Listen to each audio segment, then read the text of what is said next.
Hello, everyone. Welcome to another episode of Dear Work Wives. Hello. Happy December. Yeah, as of airing, yes. It will be December. Wow. I know, right? Wild. Actually, when did we start this as podcast? this airs, it will be my son's birthday. Happy birthday, Oakley. Right? Yeah, we started in April. Been going. So, 3/4 of a year. Almost a year. So that's something. We gotta decide what we're gonna do over the holidays. Are we gonna take a break? Or are we gonna batch? We gotta figure that out. This is a reminder for us. I don't know. What do the people want? What do the people want? Let us know. Do you listen to podcasts over the holidays? No, I don't. But I'm blessed. Especially about work. I'm blessed to not have to work over the holidays. You know what I mean? I don't have a commute. Right. You know, my kid, I'm just home with my kids, so I don't really have an opportunity to either. Yeah. Hashtag blessed. Hashtag blessed. Oh my gosh, Lila made a friendship bracelet for her teacher, and she put like number 1, like the number sign teacher, and Oakley read it, and he said hashtag 1 teacher, because he doesn't know what the number sign is, but he knows what a hashtag is. And I'm like, this is the most Gen Alpha thing I've ever seen. Like, yeah. Hashtag 1 teacher. Hashtag 1 teacher. Oh my gosh. Oh, I loved it. Yeah, that's really funny. Right? Like, yeah, we were talking in my little local moms group last night about phone access, because oh yeah, hot topic. Yeah, one of them like has a boyfriend who has a 9-year-old daughter, and she was like posting some like things on social media that I wouldn't want my child to be posting. You know, it's not her kid too, so she can't really say anything. So she was just showing us what we have in store for our futures. You're like, funny story. Like, I hope at 9 years old my kid doesn't have a phone and they don't have access to post things either, you know? No, my children do not and will not, as we've talked about on the podcast before. Like, yeah. Lila went to her first school dance a few weeks ago, and one of the rules was that the kids had to drop their phones at the door. They had to be locked up. They couldn't take the phones into the dance, which I really appreciated, just for privacy of the other children who were there. And, you know, there's a wide age range. It was like grade 5 to grade 8, which is like honestly great, like a 9-year-olds to 13-year-olds. I'm like, that's a big age maturity difference. So I was really happy that they weren't allowed phones inside the dance, but I was also shocked by the number of like grade 5 kids who had to give their phone to someone. I was like, what do you mean all these people have phone? Like, I was shocked. I was like, she's just a baby. Like, what does she need a phone for? Yeah. No. It was wild to me. No. But I can't imagine. Yeah. Well, I have a couple like news things that I wanted to discuss first. Okay. And then we'll get into some stories for some advice. Perfect. So one article was kind of about, the title is "These Gen Z workers at Goldman Sachs, Google, and beyond say they don't want to work from home. They like going into the office." And so basically the article was about Gen Zs, or interviewing Gen Zs, and their like okayness basically, or their excitement towards being in the office, and some of their reasons why. And it got me thinking that like, I think this is a generational thing of like where Gen Z's lives are versus like where maybe millennials or even Gen Xers, like where their lives are at this point, like just within their ages, right? So Gen Zs, they're what, like in their early 20s? Yeah. Right? Yeah, late teens, early 20s. They like going into the office. Like a couple of the reasons were efficiency. They said they liked like having access to people to get their questions answered so that they can do their work more effectively and not have to wait around for things. Like, get that.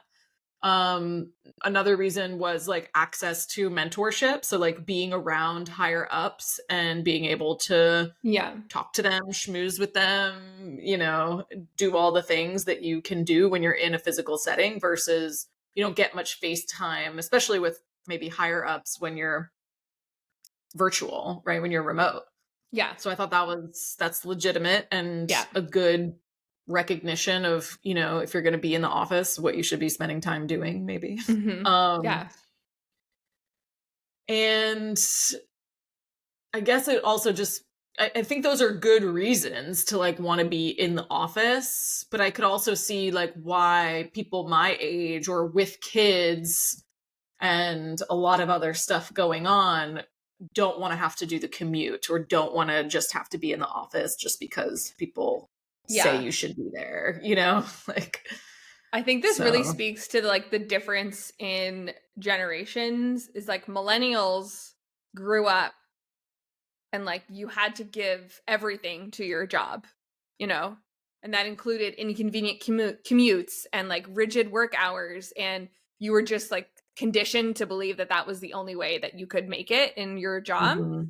But I think Gen Z and like I'm assuming Gen Alpha will also come into the workforce in this with this mindset of like that's not true for them. So they can hold their boundaries better. Like they don't feel like they're like taking back their time by like being like, no, we're working from home. It's like they never fell into a lot of the toxic like mindset hustle culture that we millennials had forced down our throat about how to succeed at work. So then they're like, yeah, I like to go into the office because they understand the value of it, not because they were conditioned to believe that was the only option. And if they like, you know what I mean? I don't want to talk in circles, but. Yeah, no, I mean, it was just like, it was a high percentage. It said about 81% of Gen Z workers from this specific study think in-person office experiences are important. So I can see that. I mean, I was just talking with a girlfriend yesterday about this and about how hard it can be sometimes working remotely to stay focused, about how much longer some projects can stay stuck in waiting because the communication is not as efficient or streamlined in some areas. Now, I think there's also, of course, there's less, there's always people who say, I could get the same amount of work done in the office like if I was going to the office, this would take me all day. At home, it takes me 3 hours because there's so many more distractions at the office. But those distractions like could be things like getting to have an impromptu conversation with a higher up or going down a rabbit hole with a coworker that actually leads to a new idea or cancels a project because you discover things, you know, in a conversation, but you don't get opportunities to have those conversations when you're working remotely. You don't have to talk to anyone if you don't want to, you know? Like, so I think it's like two sides of the same coin, essentially. But working from home is hard, and there are definitely things about it that I don't like and wish. Oh yeah, this was one of the other benefits that they saw was, and I thought this was also related to where they are in their life, is making friends. They were like, it's like a place where, you know, like being in person, you know, we connected and we decided to join like a recreational volleyball club together. And like, those are things that when we're virtual, like we're not doing. And I was like, well, that makes sense because you're young and you need to make friends, right? Like, when you start your first jobs, like maybe you don't have adult friends yet. So whereas a lot of, I would say millennials maybe already have their social networks of people, that they connect with. And so I was like, well, that makes a lot of sense. Your first entry into the workforce, like, you want to connect with people and hang out after work or join a volleyball club or whatever it might be. And how do you do that if you're at home all the time? That would be really hard. I have so many friends my age who like will blatantly say like, I'm not looking to make more friends right now. Like I have enough friends. I don't have enough time for the friends that I do have. So I'm not looking to form new relationships right now. And I even have a few friends who've actually said that to people who are like trying to become friends with them and then have been like, I enjoy you. Our kids are on the same soccer team, whatever. Like you're great, but like I don't have the resources to form new friendships right now. So sure, Tommy can come over for a play date, but like you drop and go. Like, oh my God, I had this exact conversation with someone the other day who I will leave them nameless just because, Yeah. you know, they didn't want to be named on the podcast, but they were talking about how they have like they have their child and they have the friends of that child, like parents that they already want to be friends with. They're like, you know, we've been doing this for years. Like we have the parents that we enjoy being with, that we're friends with. There's nothing wrong with these other new friends, that parents that my child is interacting with. Like I like their parents. They're fine enough. Like I would get along with them, but I don't necessarily want to hang out with them, right? Like if I had the choice of being just by myself or having you come over with your kid, like I would choose, like, please just drop your kid off. They can play with my child and I will, you know, I'll take care of both of them and monitor, but I would rather not have to talk to you the whole time, even though you're fine, but I'm just like overloaded on my parent friends, you know? Yeah. I don't need any more. I'm tapped out. It's so true. I have friends and they have kids, and so our kids are friends, you know? Yeah. But I have not really formed like deep, like, or even like friendships with my kids' friends' parents. Like I'm friendly, sure, and like sure, maybe I'll like, you know, if they're like, nice enough, do you want to have a quick coffee? Sure, friends, maybe. Yeah. So, but I'm very like I am aware that I'm very lucky to have a few solid friend groups, and I know that there are a lot of adults who don't have that, and so I always applaud people for trying to form new friendships. And the workplace is a place, especially if you start a new job at no matter what stage of life you're at, where you could meet people who you have things in common with. So I totally see that benefit, and we're lucky where we work that we're all friends and we see each other once a year if we're lucky. Maybe that helps us remain friends. 100% it does. Yeah. I mean, anyway, so yeah. Okay, I think that is a good article. Yeah, I thought it was interesting because we've talked so much about like people not wanting to go back to the office that I was like, wait, there's another take here, right? Like there are people that maybe do want to go back to the office. So yes, 100%. We have to listen to that too. Yeah. Okay, and then there's another article I wanted to just briefly touch on, which was like the best and worst like career advice I've ever gotten, which I just thought was fun and interesting. And I wanted to ask you if you have some of your own, like, do you have best or worst career advice that you've ever gotten? No. I'll read you some of these. Maybe they'll help you think of something for yourself too, or at least give you some time. Okay, so best advice. One of them was ride your strengths. So a lot of times, you know, people would be like, improve your weaknesses. And he was like, no, some of my best bosses basically told me, just get better at what you're already good at and, you know, forget about your weaknesses. It's not a good investment of your time, which I totally agree with. I think that's really good advice. Like, lean into your strengths. Don't try to emphasize your weaknesses. Like, don't try to work on this. It's not a good use of time. It's really not, because you're only going to get like passably better, marginally better, right? Honestly, if it's not your strength, always going to be way better because those are their strengths. So just leave it. Yeah. Okay. The next piece of advice they got was be the CEO of your career. So he said, this is my summary of the advice I gleaned from a bunch of career books that I read in the library in my mid-20s when I was trying to figure out why I was lost and flailing and what I could do about it. It's a reminder that there is only one person in charge of your career, you. Mm-hmm. Yeah, no, I think that's very true. Yeah. I mean, you're in charge of my career, but... No, you are. Be the CEO of your career. Done. I think it's good advice. No, it is. It's really good advice. It's kind of like when people give business owners like no one's going to care about your business as much as you do. It's like no one's going to care about your career as much as you do, right? No one. Like you're going to have bosses and mentors that support you and definitely lift you up and help guide you towards what's next. But ultimately, like you still have to do the thing or express interest or be accountable. You know, it's like, totally. I think it's like empowering to like bring that power back to yourself, because so often we give the power away to everyone else in our right, like business they're or not in giving our me a workplace. promotion, or they're not seeing blah blah blah. It's like, well, then leave. Well, it's not that easy. Then leave. But like easier said than done. But still, you are the CEO of your career, right? So yeah, no, I like what that. do you want to do? It might be creating a long-term plan to get out of there, to do whatever is best for you. But like, yeah, you have to be in control of that, because don't just keep complaining. I think that's one of the most frustrating things, is like when people complain and complain and complain, don't take any advice and just sit in the same situation that they're in. And it's like, well, I can understand that like you maybe can't move right away to something else or something different, but like you gotta do something, take baby steps every single day towards like what you actually want, All right, and the last one was Kiss the Ring, which I think this is a little controversial maybe. Oh, like Game of Thrones? So he says, Neil, at one of my early jobs, I did like Neil, like take the knee. Again? Like in Game of Thrones, when they would say like bend the knee. I think so. Mm-hmm. Okay, so at one of my early jobs, I did a bad job. Worse, I blamed my boss.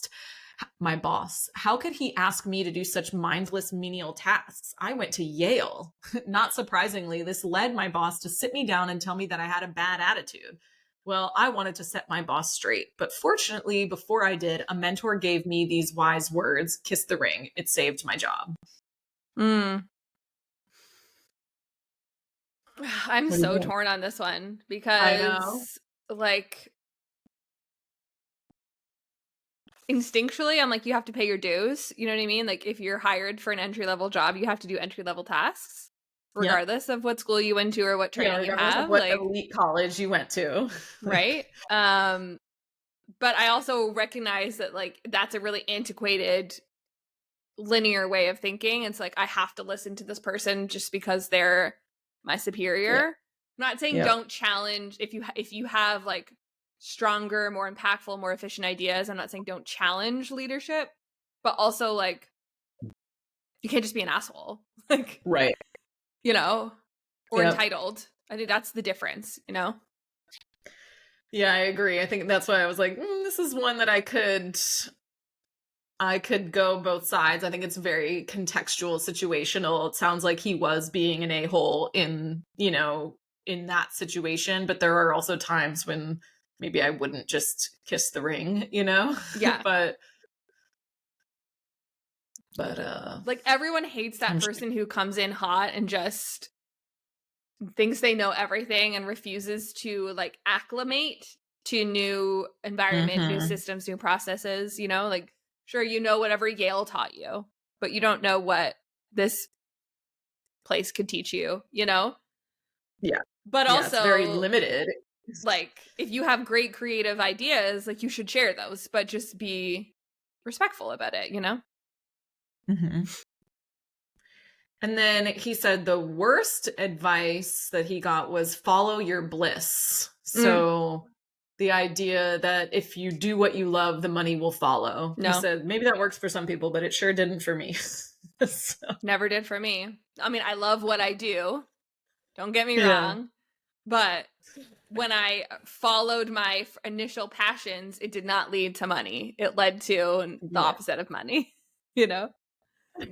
It's like, oh, love what you do and you'll never work a day in your life. Like, absolutely. Just if I hear that one more time, I'm going to roll my eyes so hard they get stuck like that. Like, it's so funny because I also was looking at an article that Warren Buffett had written or contributed to, and it was basically the opposite advice. Like Warren Buffett was basically saying, follow your bliss, like do what you love and you'll never work a day in your life type of thing, with the caveat that he understands that like not everyone has the ability to do that right away, but to like continue learning and continue educating yourself and continue doing things that you find interesting, because hopefully eventually you'll make a lot of money from it. But I don't know.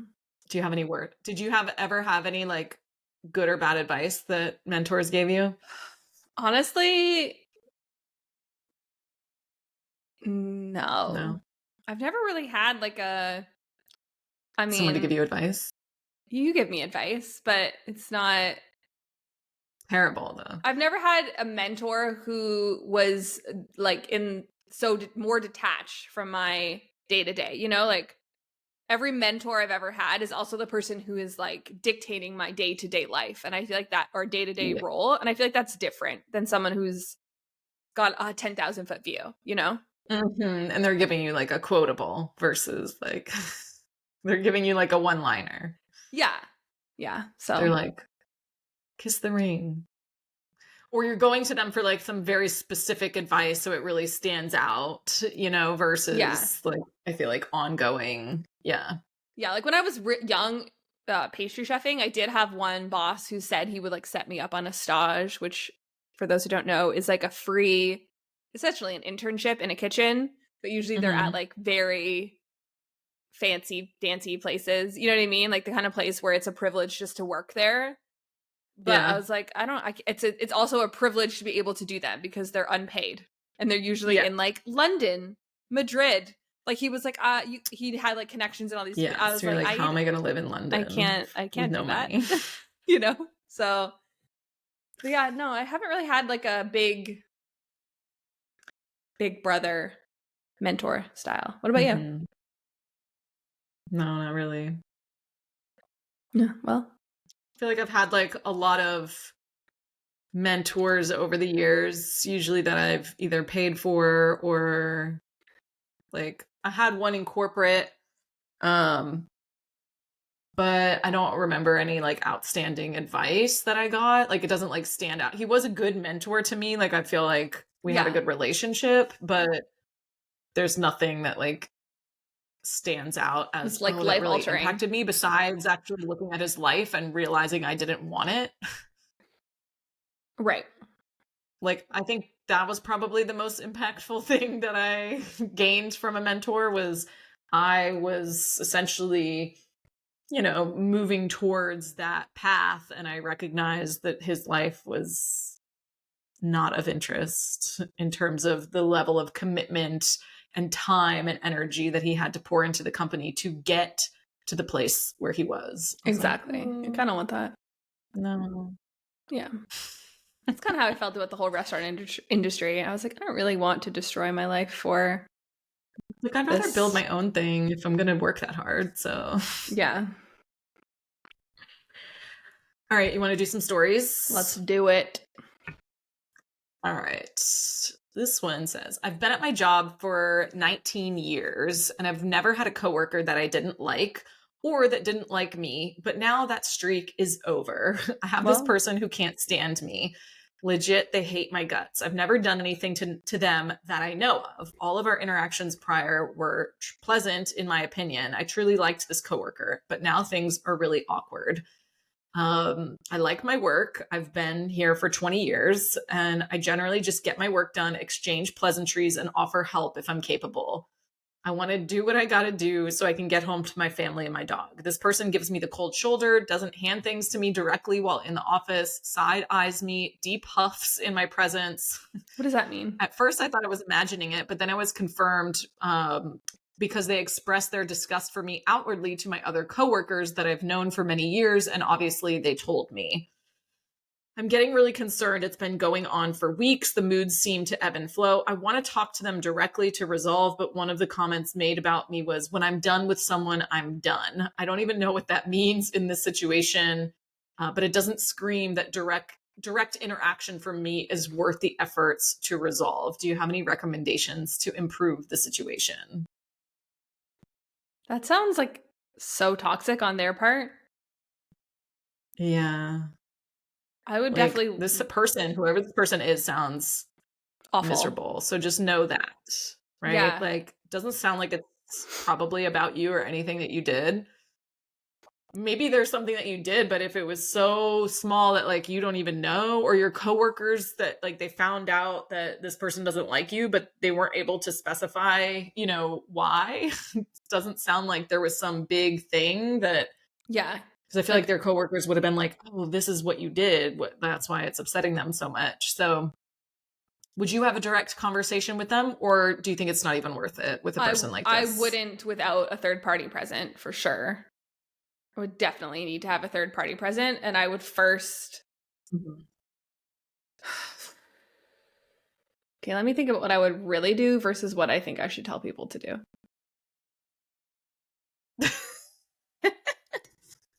I would talk to my leadership about this for sure.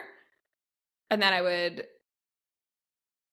because it's obviously impacting this person, like the writers day to day, and that's unfair. And I would want to get to the bottom of it. Of this, so right, yeah, I would definitely want to get to the bottom of it, and also with the caveat of knowing that like it's probably never going to improve because the damage would also be done on my part. It's like, oh, you've done all of this for whatever tiny reasons. Like, I don't need to be your friend either, but we need to work together. So yeah, I would go to my leadership and ask them to maybe ask them to first have a conversation with this person. Yeah, I would probably, like, I think you have a good point about making sure someone else is present. So maybe like in a, office setting where someone else is around, but maybe not like a sit down, but I would just be like, is there something that I did to upset you? Like, I would just probably directly ask them that first with someone else around, but not like an HR meeting yet. And then if it escalates or if they're like, no, it's fine, and then the behaviors keep happening, then I probably would escalate it. But I feel like I would probably try to ask them just from a curiosity lens first, like not even confrontational, just like, is there something, like, do I bother you? Is there something that I did that bothers you? Because I just feel like that feels so like meek. Like, what did I do? It's like, you're doing the stuff, not me. Like, you know what I mean? Like, why are you treating me differently than you treat the other team? That's more how I would phrase that if I was going to ask them directly. Like, why are you behaving this way? Because I didn't do anything to the best of my knowledge. Yeah. I just think that this person is not going to take that direct of approach well based on, which isn't your fault. It's their fault, but sometimes. Why do I have to coddle this person? Like, if this person's really that's my nature. That's my nature. I'm like, I don't want to piss them off anymore. I want them to understand that, like, I'm the kind person and they're the asshole. So I can sense you're huffing around me. Like, what is going on? Yeah. Like, I want them to feel like the asshole. I think even what you said there, I was like, like our interactions are weird. Like, can you give me any insights as to why? Kind of, versus like, what did I do? Because like, I didn't do anything. So I don't want to give them an opportunity to like make up I just want them to tell me like, what is the reason for this dynamic between us? Mm-hmm. And then they can say it's because you do XYZ, versus me already like walking in being like, this is my fault, because it's not. Yeah. Okay, so next story is kind of tangential to like the normal workplace environment advice we usually give, but this is from an entrepreneur, and he says that his wife is constantly negative. So he says, I have creative ideas and always try to include my wife in discussions, but all she ever brings to the table is problems and negativity when we discuss things. She thinks she's being pragmatic, but it's tremendously disheartening, and the problems she imagines are always the absolute worst of the worst case scenarios. Everything I've ever read or watched when it comes to starting businesses is just start and figure out the problems later. I'm well aware of the potential for difficulties in any endeavor, but tend to believe in myself and my ability to adapt and overcome. How do you find the middle ground, if at all? I think you might have some advice on this. Yeah, I chose this because I feel that I can relate. I think that my husband is much more, I'll use your word, pragmatic in his approach to like life and big goals and big, ideas in general to risk. Like he is much less comfortable with risk than I am. He also has like a deep desire for security, and I'm much more risk tolerant when it comes to those types of things. And so I think just as entrepreneurs, like we have like that makes us a little bit different, or like that is kind of our personality type that is different than maybe the people that you're married to or that you're in relationships with, that even like your parents or siblings, like they may poo poo, a lot of your ideas or try to bring you back down to earth when your superpower or your skill is actually being in the clouds, but they're doing it from a place of love and trying to keep you safe. I just think that they sometimes don't understand how much it like disheartens you and like kind of dampens or puts out your fire. So I think having a conversation about the type of feedback that you would like, also recognizing what her strengths are. Like you can recognize that these are your strengths. Like your strengths are being, sometimes in the clouds, or being the ideas person, or having the tenacity to know that like you'll figure it out when the problems arise, but like it's not your job right now to think through all of those scenarios. But maybe it is valuable to have someone by your side or on your team or in your life who can be a little bit more pragmatic. And I can say that from experience as well, that like I do have people in my life that are more realistic and pragmatic, and they think through the details. And while that can be really frustrating at first, it tends to be a good balance when we're together, so seeing both sides I think is really important. This is going to require her to also appreciate what you bring to the table, but like you can also appreciate what she brings to the table,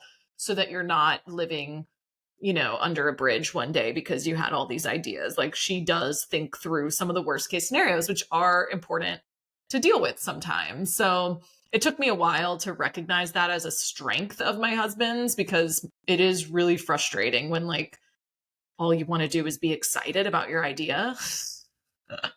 Yeah.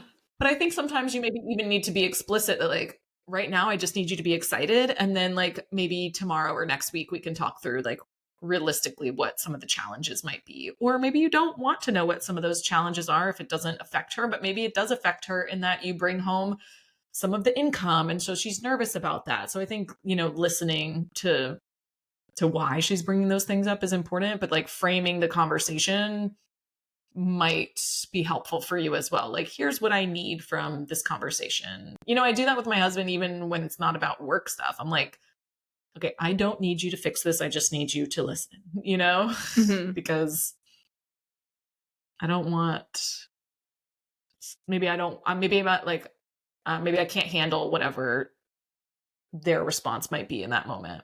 Yeah. Can you, at the beginning of this submission, did they say, like, when do they go to their wife to talk about things? What did they say at the beginning? Yeah. So he tried, like when I have creative ideas, and I try to include my wife in those discussions. Okay. So I imagine as an entrepreneur, like I have these same things where it's like, oh, I have this really exciting creative idea. Yeah. I'm going to share it. It's so great and amazing. And I'm going to share it with my husband because he's going to love it. And he's going to like pump me up and tell me how amazing it is and how it's going to change our lives. Yeah. And then he doesn't. So that's what I was going to say. Is like, I'm a very firm believer that one person cannot be your everything. And so your wife is not your ideation person. Yeah. Like she needs to be the second or third person you go to once you've had the initial conversation about the idea and you've had some time to really like flesh it out a little.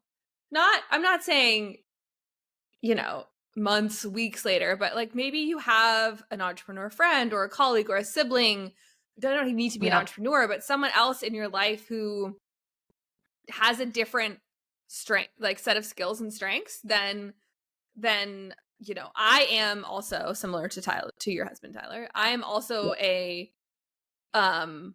like, well, before we can get excited, here's A, B, C, D, E, F, G that could go wrong, you know? Yeah. Which means like for a lot of things, I'm not the person that people go to first because they probably should flesh out A, B, C before they even come to me, you know?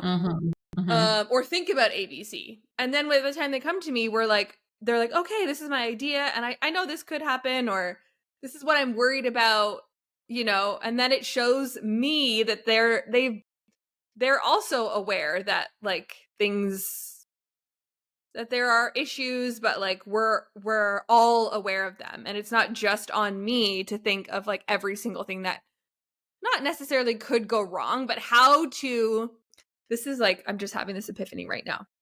It's not that I'm thinking about how like everything that's going to go wrong.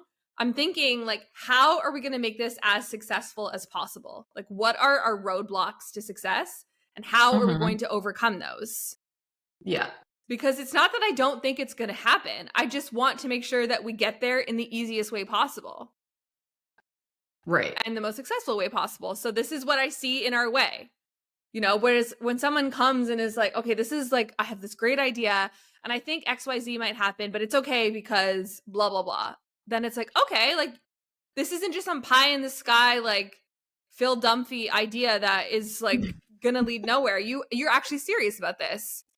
And especially for ideas people, when you have 500 ideas, that's too much for me to have to think about because all I hear is the idea. And then I think, well, what about the idea that we talked about at breakfast?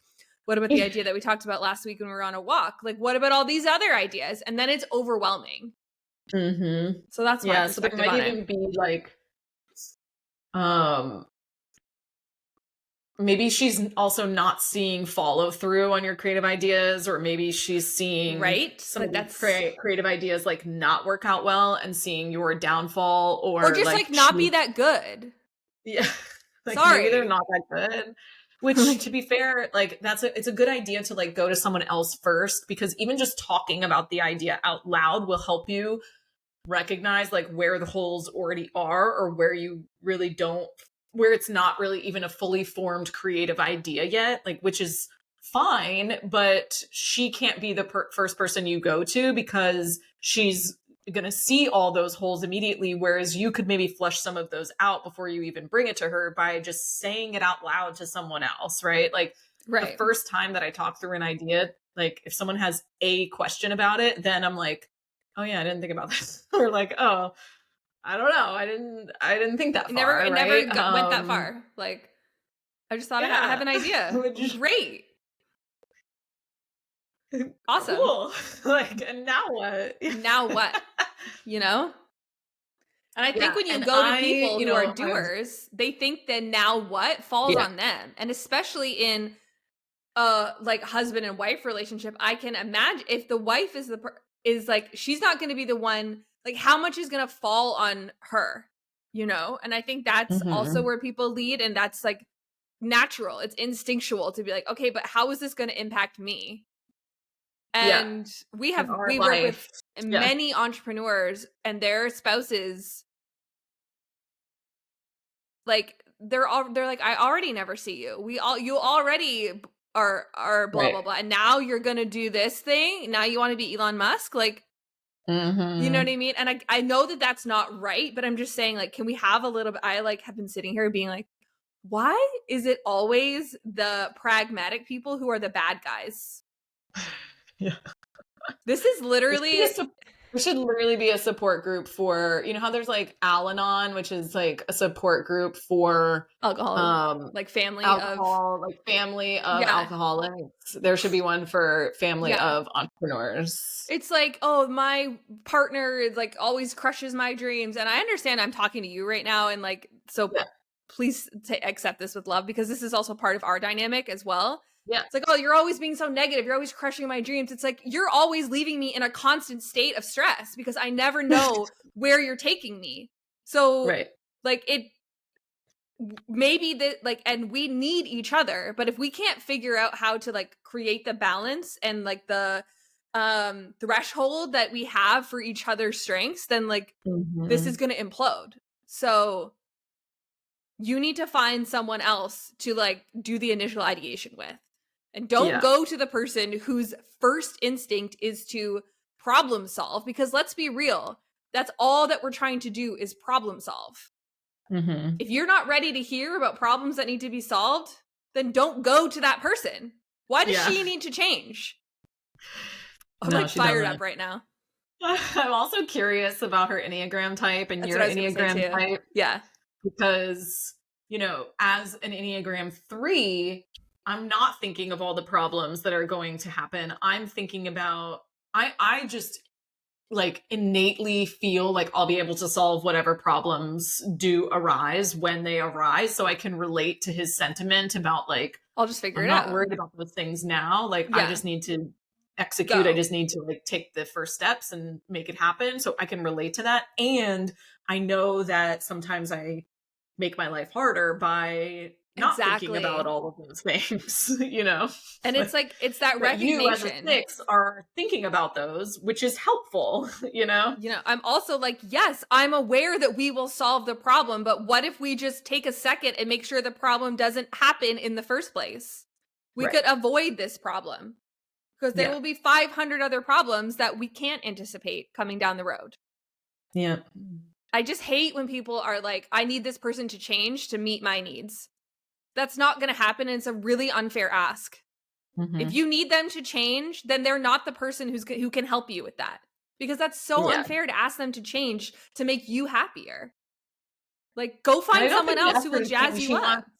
He wanted to know if there's like a way to balance, which I think there is, but I think it's still important that she's maybe not that person, you know, like that you initially go to, but how can you still bring her ideas? I think you have to have more self-awareness. I think that this is the one thing that helped me be able to like kind of laugh at myself about this is like, I know this is who I am. And I know that there are faults to that, you know, like, and there are strengths to the way you are and the way Tyler is. And so I think that you, as the entrepreneur, have to recognize that your way is not just the best way. Like that just because you think like that doesn't mean that that's the only or the best way to think. Like her way of thinking is good too. And I think that right now it feels negative, but like the balance happens when you can recognize that your way is not all strengths, right? Like that you have to acknowledge that actually there's some weakness here for me. And to me, it's like comical now because I do know myself pretty well because I've been able to like listen to people's reflections and acknowledge that like, oh, like I cause a lot of problems too. I cause people stress by doing this thing. And it doesn't necessarily mean I'm going to change, right? Like, but I can make my life easier and their life easier by doing some of these things or by recognizing how they can receive things better or in a way that, you know, is a little bit more palatable for me and for them, for us to both reach like the success and the goals that we have. So I think it's a lot about self-awareness, and I think maybe I think as like a tangible example, if you have this dynamic in your workplace, and it's really common for like visionary integrator, if people are familiar with that language, like if you are someone's integrator or you have an integrator because you're the visionary, like something that Adrian and I implemented, I don't know, probably like 4 years ago at Run That Clockwork was you cannot tell me like a crazy, or not even crazy, but like a brand new idea live on a team call because my face is going to plummet. And then I impact the entire team because my energy is like, oh my God, like, why am I just hearing about this now? And oh my gosh, X, Y, Z. And like, if you give me 20 minutes, I will have worked through all of those things in my head. And then I'm like, okay, not even 20 minutes. Sometimes it's like 5 minutes, you know? Right. But my initial reaction is always going to be like, oof, that's going to chain react all these things.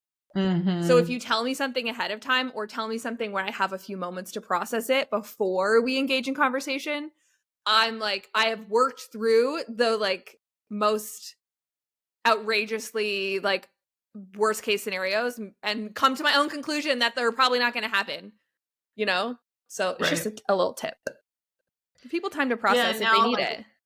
now, like, you, for the team and just like in life, I feel like it seems, just based on this conversation, people will be like, oh, Adrienne probably doesn't bring her initial ideas to Emily. But I do now, because I know myself well enough that, like, I have a lot of ideas. They're not all that good. I really need someone to tell me which ones are, to like poke the holes and be like, have you thought about this and this and this and this? And so I know myself well enough, and I know like our relationship well enough that I do usually go to you first. Like, when I have an idea, I usually don't even go to my husband this week. Yeah, of like, okay, here's my idea. Here's all my excited stuff about the idea. Now tell me all the things I'm not thinking about. And I list them all out, and then should we do it? Yeah. I mean, I don't think we should do it now, but if we decide to do it now, we can. But that's going to mean X, Y, Z. Right? And then we have an honest conversation where we've removed those like those frustrating feelings of someone who just not getting you and like not being what you need them to be. Like, now we are what each other needs. You come with like a little bit of think through, and I come with like, I'm excited and we can do this. We can do anything, and we will solve any problems, and we could start right now if you want. But that's going to mean this. Yeah, and I think that's the important part, and maybe that's, good advice for this person too, is to talk to your wife about, like, how maybe she could meet you where you are, of like, sometimes you feel like you're getting shut down. And I will say, what you do really well for me is like, you're not shutting it down. You're saying like, yes, you can do that, right? And here's the trade-off, or like, here's what we need to do, or here's what we need to not do to make that happen. But like, you can do like that. You can execute on that idea, because like sometimes just hearing the no, or hearing like all the reasons why it's not going to work, can feel really defeating. It's like, okay, how can she still give you, good, realistic advice and help you be that person, while still communicating that like, she's not giving you a no, like you still have free will to like do what you want. Like, you can still do the idea, and here's the trade-offs, and here's the boundary that she has as your wife and potentially, partner in life, children or whatever. Right? And like, here's the things in our life that I still need you to be there for. How is this going to impact those things, or what? So in a husband-wife dynamic or partner, I can imagine it's like, great, please, I want you to do that, but we need to have 3 months of living expenses in the bank account just in case it takes time. Or hey, like, we've committed our kids to activities on these nights and I can't handle that alone. Or blah, blah, blah. Or I also have a life that is not tied to yours. So yes, do that. And like, this is my boundary on how that's going to impact the rest of us. And those are really difficult conversations to have. So and you just might not like being told what you hear and what you can and can't do, because I can relate to that. But it's just part of the deal, of like living life with other people and having relationships. And if you don't want to burn all of those, then you should take those into consideration. Like, I never tell my husband no for anything. Not that he's like, but what he's the type who, like, I'm like, join this, do that sport, whatever, and because I couldn't imagine like saying no to him about anything that he wants to do in life. But we do have conversations around how it impacts everyone else, Right. Yeah. Well, okay. I think we're just going to do 2 stories today. I really went down a tangent. I'm so sorry. No, it's I feel really passionate about this because I'm so sick and tired of feeling like the bad guy. Yeah, you're not the bad guy. I know, but we often get portrayed as the bad guys. Like, we gotta rewrite that story. Yeah. Negative Nancy, and like, we joke about it, but sometimes it's like, I really don't want to be that for people. I really actually like, I'm like getting emotional. Like, I don't want to be someone's Debbie Downer. I just want to make sure that it can happen, Yeah. Sorry.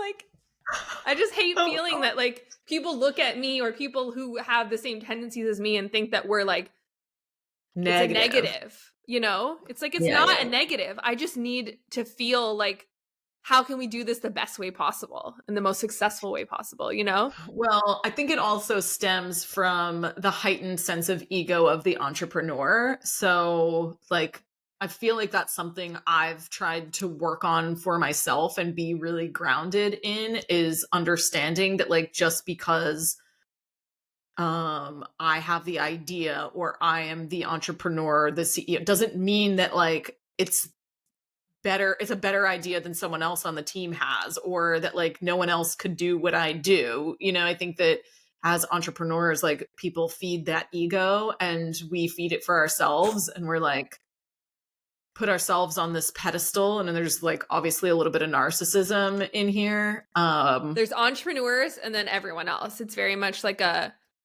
you know, only right. a certain type of person can be an entrepreneur. And like, Can that's true. So, but only a certain type of person can be a doctor or a nurse or a teacher. Like right. I could never do any of those careers either, you know? Right. And, but that story is also continuously fed to entrepreneurs by exactly. It's other entrepreneurs prophecy. who are marketers, like trying to sell their products and like their masterminds or whatever. Like, we're different. No one's like us. And it like heightens that ego. Yeah. And then it creates this hierarchy, this distance between not only you and your team, but also you and other people who don't think like you. Yeah. And it makes it a negative, right? Like there's you, and then there's people who don't think like you, and you are the best, right? And I think that is the entrepreneurial messaging that people get. And it's not true. It's like, sure, you think differently, but your thinking is not necessarily the best way, the only way, the right way. And I think that like that's a really important piece of leadership for me, and like things that I want to talk about with entrepreneurs and with people who lead teams. It's like, no, like it's not this is right and this is wrong. It's like you have to understand that like your way of thinking also has a downside. So what is that downside? Being aware of that downside and filling your gaps and weaknesses with people who have the strengths to complement those things, you know, which is you and other people on our team and my husband. But in the beginning, like if you're in that entrepreneurial world and you're only being fed that message, like it's a echo chamber, right? Mm-hmm. And you get fed that message and then you believe that message, and then you're only hearing people tell you that message. And now I think that probably most of their team cultures and their relationship dynamics, if they're married to someone who is not an entrepreneur, are really toxic and negative, because if someone is not an entrepreneur, then they don't deserve to be in your life, right? Or they don't deserve to be valued to the same level as you are. Be valued the way that you are valued. And like, it's just, it's not healthy. It's not good. It's not true. So yeah. If we all had entrepreneurs who would work at if we were all entrepreneurs who would work at the businesses. So I don't understand like how the world would not turn if we all thought like you. Right. I mean, I'm really, oh my gosh, you would have a lot of ideas. Honestly. Yeah. A lot of half-baked ideas. Yeah. I will say though, we made it from April to December before I cried. So that is huge. I thought I would cry a lot sooner. So for those who don't know me very well, I'm a crier. Yeah. Please put that as one of the clips this week. I will. Of course I will. I'm so proud of myself. I thought I could maybe make it a full year. Now, like now that I'm sitting here, I'm like, no, it's actually a miracle I made it this long. Because I cry when I'm happy, when I'm sad, when I'm frustrated, when I'm angry. So it's beautiful. What can you do? It's who I am. Keep crying. Keep crying. Title. That's a good one. All right, friends. Well, we hope you give this a listen and a share. A share, please, for the holiday season, if you will. I'm going to share this with everyone. A share. Yeah. And a submission if you have one. We love a toxic holiday boss. If you have anything you'd like to submit, you can go to dearworkwives.com, send us a message. It's all anonymous, so no one will ever know it's you, which is very important. And thank you for all the love for Dee on our last episode. I got so many people who are like loving having Dee, so we'll have to have her back again soon. That's right. She has great perspectives. We love to eat. Well, we'll see you next week. We'll see you next Tuesday. Thank you. We'll see you next Tuesday. Sorry.